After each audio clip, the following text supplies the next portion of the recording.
வணக்கம் நேயர்களே. நேயர்கள் அனைவரும் நீடூழி வாழ்க நிம்மதியுடன். இன்றைக்கி வியாழக்கிழமை. நம்ம ஆன்மீக குரு காஞ்சி மகாபெரியபாவை பற்றி ஒரு நிகழ்ச்சி பார்க்கலாமா? ஆந்திராவில் குண்டூர்கிட்ட தெனாலிங்கிற இடத்துல காஞ்சி பெரியவா முகாமிட்டிருந்தாங்க. அப்போ ஒரு அரசு ஊழியர் அவரை பார்க்க வந்தார்.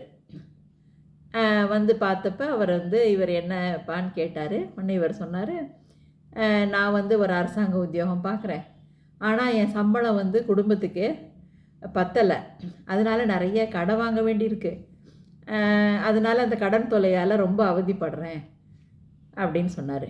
உடனே பெரியவா கேட்டாங்க, சரி உனக்கு வீட்டு செலவுக்கு பத்தலைங்கிறதுனால உங்கள் குடும்பத்தில் உங்கள் மனைவி குழந்தைகள்லாம் உங்ககிட்ட எப்படி இருக்காங்க, நடந்துக்கிறாங்க அப்படின்ன உடனே, இது பெரியவா அவங்கள பற்றி ஒன்றுமே சொல்ல முடியாது, அவங்க என் மேலே ரொம்பவே அன்பாக இருக்காங்க, எப்படி இருந்தாலும் எனக்கு உடம்பு சரியில்லைன்னா கூட அப்படியே உயிரை விட்டுருவாங்க, அந்த மாதிரி என்னை அப்படி கவனிச்சுக்கிறாங்க, என்னை இந்த மாதிரி ஒரு மனைவி கிடைக்கிறது ரொம்ப, நான் ஏதோ போன ஜென்மத்தில் புண்ணியம் செஞ்சுருக்கேன் அப்படின்னு சொன்னார். சரிப்பா அப்படின்னு சொல்லிட்டு இங்கே உட்காரு அப்படின்னோடனே, சரி பெரியவா நம்ம பிரச்சனைக்கு ஏதாவது வழி சொல்லுவார் அப்படின்னு சொல்லிட்டு இவர் உட்காந்துருந்தார். அப்போ ஒரு பெரிய பணக்காரர் வர்றாரு, தன்னோட மனைவியோட தட்டு நிறைய பழம்லாம் எடுத்துக்கிட்டு பார்க்க வர்றாரு.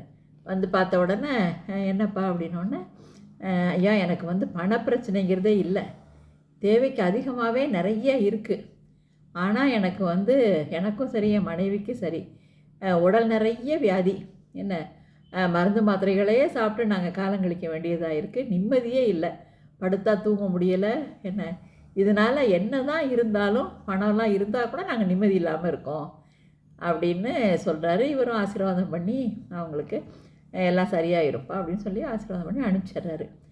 அதுக்கப்புறம் இவர்கிட்ட சொல்கிறாரு, பாத்தியாப்பா என்ன இவருக்கு பணம் நிறைய இருக்குது, ஆனால் ஒரு நாள் கூட நிம்மதியாக தூங்க முடியலைங்கிறாரு, அப்படி நிம்மதி இல்லாமல் தவிக்கிறாரு.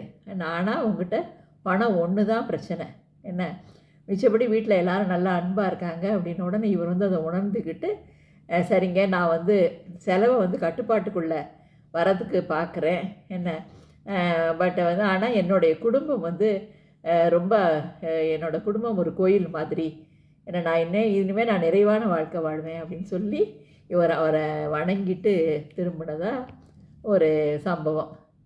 என்ன இதிலேருந்து என்னன்னு தெரியுதுன்னா, நமக்கு என்ன இருக்கோ அதை வச்சு நம்ம நிம்மதியாக வாழணும்னு நினச்சா வாழலாம்.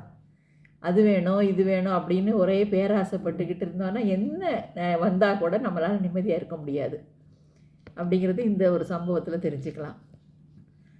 ஆல் தி பெஸ்ட், வாழ்த்துக்கள்.